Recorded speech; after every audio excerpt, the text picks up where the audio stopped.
Okay, so some practice problems for the chords. And I was saying earlier that it looks extremely complicated and it looks like a lot of writing, but once you understand the properties of when they are equal to each other, then it makes the problem a whole lot easier.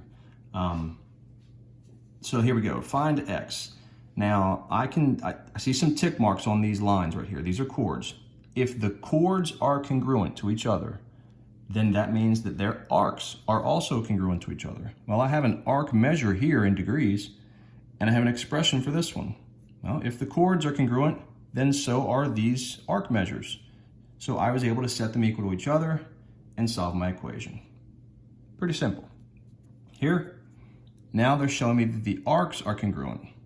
Well, if the arc measure here is congruent to this arc measure, then that chord is congruent to that chord, or equal to. So I set the expression equal to that measurement and solve for x. And problem 3, same thing was happening.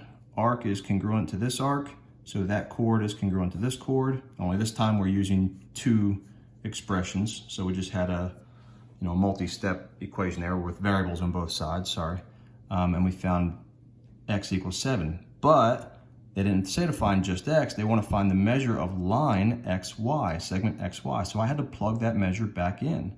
I had to pick the right expression, plug the measure back in, and we got a measurement of 29. Here, this chord congruent to that chord, therefore this arc is congruent to that arc. All right, set them equal to each other, solve for x, plug that back in for arc rs. Here's arc rs, so pick that expression, plug it back in, find your measure. Okay.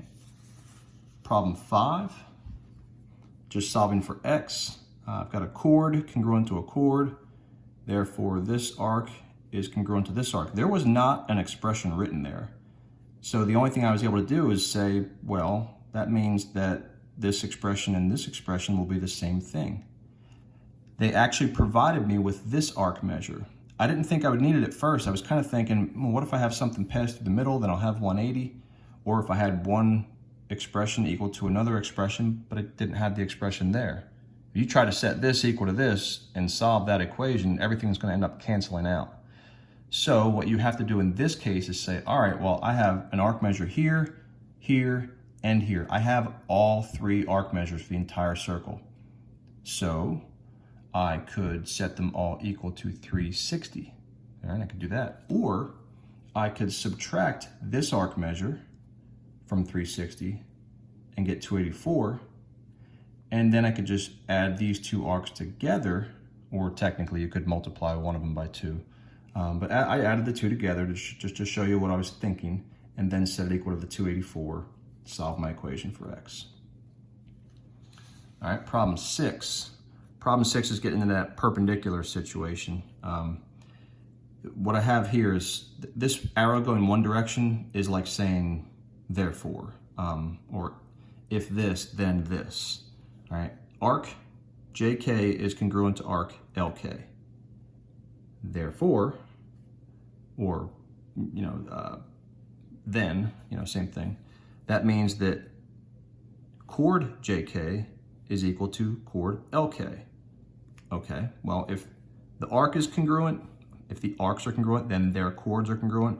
If the chords are congruent, then that means that they are equidistant to the center of the circle, meaning that segment MP and NP are congruent to each other. That's what this definition was saying. Okay, so I was able to take the expression for MP and set it equal to PN or NP, same thing, and then solve for x, plug it back in, and get this answer.